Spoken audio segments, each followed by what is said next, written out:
ஸ்ரீ குருப்யோ நமः. ஆஸ்தீக அன்பர்களுக்கு நமஸ்காரம். அருணகிரி கண்ட அழகன் என்ற பெயரில் கந்தர் அலங்காரம் பாடலும் விளக்கமும் ஞானபூமி யூடியூப் சேனல் வழியாக சொல்லி வருகிறேன். அந்த வரிசையில் பாடல் 18 தருமம் எப்படி செய்ய வேண்டும் என்பதை பற்றிய ஒரு சிறு குறிப்பு கொடுத்திருந்தேன். அதற்கு எடுத்துக்காட்டாக மகாபாரதத்தில் இருந்து ஒரு சிறு நிகழ்வை இந்த பதிவில் நான் சொல்ல இருக்கிறேன். ஒரு சமயம் பாண்டவர்களின் முதல்வரான தர்மபுத்திரருக்கும் நான் எனது என்ற ஆணவம் மனதில் உதித்தது. அதை ஒரு கீரிப்பிள்ளையின் மூலமாக ஸ்ரீகிருஷ்ண பரமாத்மா எப்படி இல்லாமல் செய்தார் என்பதை தான் இந்த பதிவில் நாம் பார்க்க போகிறோம். 18 நாள் நீண்ட மகாபாரத யுத்தம் முடிவடைந்தது. ஸ்ரீகிருஷ்ண பரமாத்மாவின் உதவியினால் பாண்டவர்கள் யுத்தத்தில் துரியோதனாதிகளை வெற்றி கொண்டு ஹஸ்தினாபுரம் வந்து அடைந்தார்கள். தர்மபுத்திரருக்கு பட்டாபிஷேகம் நடத்தி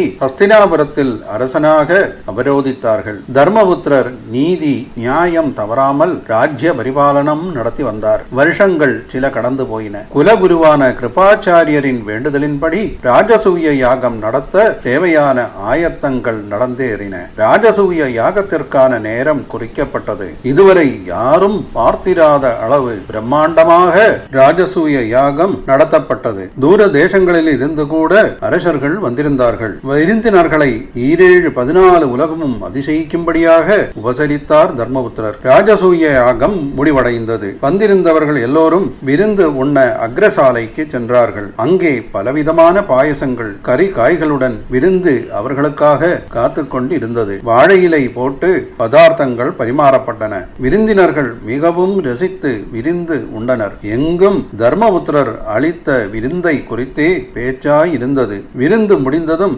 விருந்தினர்கள் தர்மபுத்திரரிடம் விடை பெற்றுக் கொள்ள சென்றனர். அந்த நேரத்தில் எங்கிருந்தோ ஒரு கீரிப்பிள்ளை அக்ரசாலையில் விருந்து நடந்த இடத்தில் வந்து சேர்ந்தது. வந்த கீரிப்பிள்ளை விருந்தினர்கள் உண்ட இலை மேல் இப்படியும் அப்படியுமாக உடம்பை தேய்த்தது. அந்த கீரிப்பிள்ளையின் உடம்பில் ஒரு பாதி தங்க வர்ணமாக காட்சி அளித்தது. இந்த நிகழ்வை தர்மபுத்திரர் பார்த்து விட்டார். அவர் கீரிப்பிள்ளையை தன் அருகே அழைத்து அதன் உடம்பின் ஒரு பாதி தங்கமயமாக இருப்பதன் காரணத்தை கேட்டார். கீரிப்பிள்ளையும் காரணத்தை சொல்ல ஆரம்பித்தது. கீரிப்பிள்ளை சொன்னதாவது: மகாராஜன், விருந்து நடக்கும் இடமெல்லாம் விருந்தினர்கள் உண்டு போக அந்த இலை மேல் என் உடம்பை தேய்த்து பார்க்கிறேன். என் உடம்பின் மறுபாதி தங்கமயமாக மாறுமோ என்ற ஆசையோடு. ஆனால் அந்த ஆசை நிறைவேறவில்லை. அப்படி இருக்கும்போதுதான் தங்கள் அரண்மனையில் விருந்து நடப்பதாக கேள்விப்பட்டு இங்கேயும் வந்து விருந்தினர்கள் உண்ட இலை மேல் என் உடம்பை தேய்த்து பார்த்தேன்.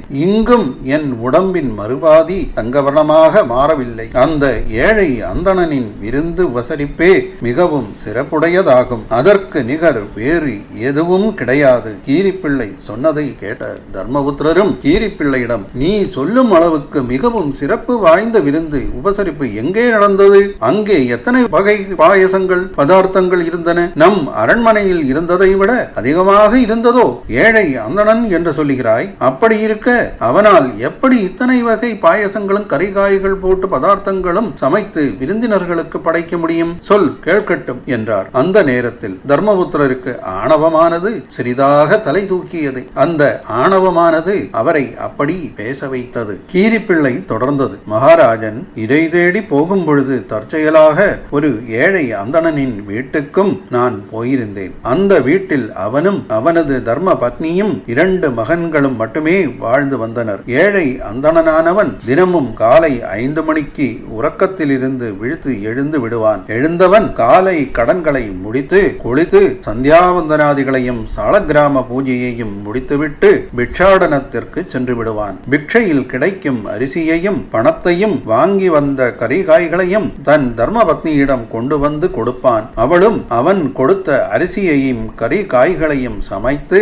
உணவாக்கி மதியம் அவனுக்கும் மகன்களுக்கும் கொடுத்து மீதம் இருப்பதை அவளும் உண்டு நிறைவான வாழ்க்கையை வாழ்ந்து வந்தனர். ஒரு நாள் மத்தியான வேளையில் அவன் வீட்டில் ஒரு அந்தணன் மிகவும் பசியுடனும் தாகத்துடனும் வந்தான். வந்தவன், அம்மா மகாலட்சுமி, அடியவனுக்கு மிகவும் பசியும் தாகவுமாக இருக்கிறது. சாப்பிட ஏதாவது இருந்தால் கொடுங்கள், மிகவும் தொலைதூரத்திலிருந்து வருகிறேன் என்று மிகவும் தாழ்ந்த குரலில் கேட்டான். வெகு தொலைவில் இருந்து வந்தவன் போல தெரிந்தது. அவனால் உரத்த குரலில் பேசக்கூட முடியவில்லை.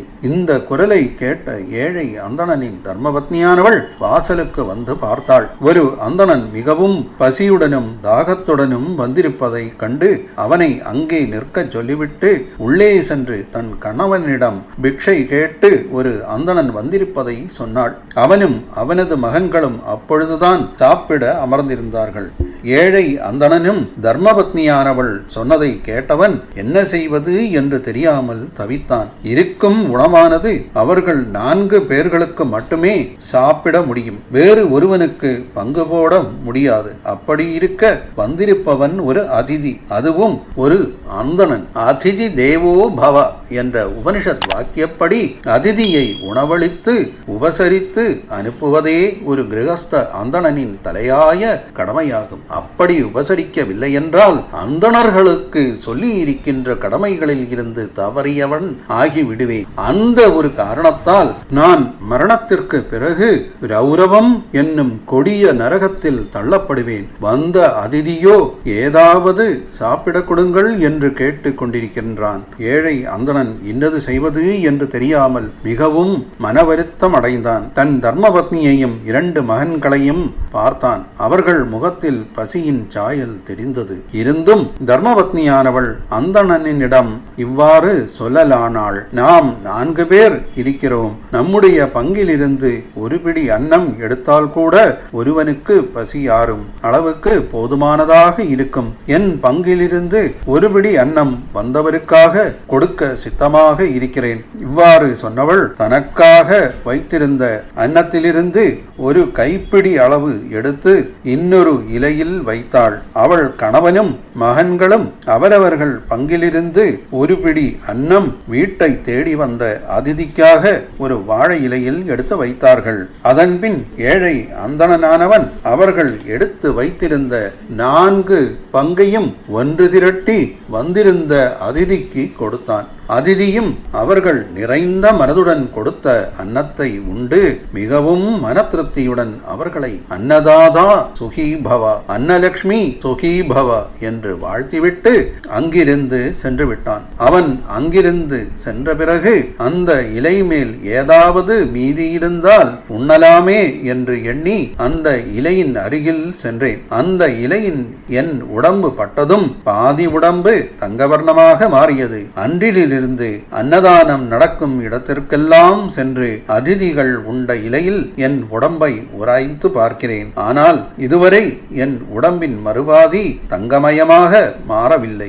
உங்கள் அரண்மனையில் அன்னதானம் நடப்பதாக கேள்விப்பட்டு இங்கே வந்தேன். விருந்தினர்கள் உண்ட இலையில் என் உடம்பை தேய்த்து பார்த்தேன். மறுபாதி தங்கமயமாக மாறவில்லை. தன்னலமற்ற அன்னதானமே மிகவும் சிறந்தது என்று தர்மபுத்திரரிடம் கூறிவிட்டு அங்கிருந்து அந்த கீரிப்பிள்ளை சென்று விட்டது. கீரிப்பிள்ளை சொன்னதை கேட்ட தர்மபுத்திரரின் ஆணவம் ஒடுங்கியது. மிகவும் லேசான மனதுடன் வந்தவர்களை உபசரிக்க சென்று விட்டார். இதிலிருந்து நாம் தெரிந்து கொள்ள வேண்டியது என்னவென்றால், நாம் செய்கின்ற தானம் ஒரு கை கொடுப்பது மறுகை தெரியக்கூடாது என்ற கூற்றுப்படி நான் எனது என்ற அகங்காரம் இல்லாமல் செய்யும் தானமே சிறப்பான தானமாகும். இத்துடன் இந்த பதிவை முடித்துக் கொள்கிறேன். மீண்டும் இன்னொரு பதிவுடன் சந்திப்போம். நன்றி, வணக்கம்.